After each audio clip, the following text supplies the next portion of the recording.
Hello, how to make the better use of the TICS in the classroom.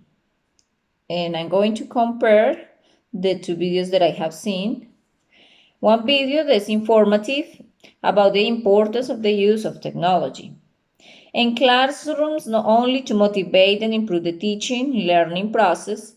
The other video is fun, which draws the attention of the students, strengthening communication and the learning environment. The class improving the disposition to learn of the students.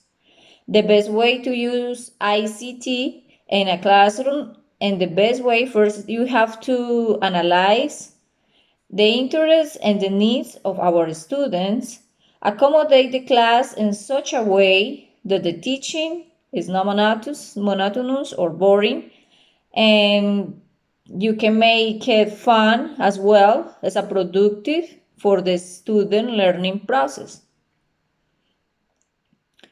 And make it fun, make it more interest for the student to learn in the class. So what is why the TICS is very important in our classrooms for make best teaching. Thank you.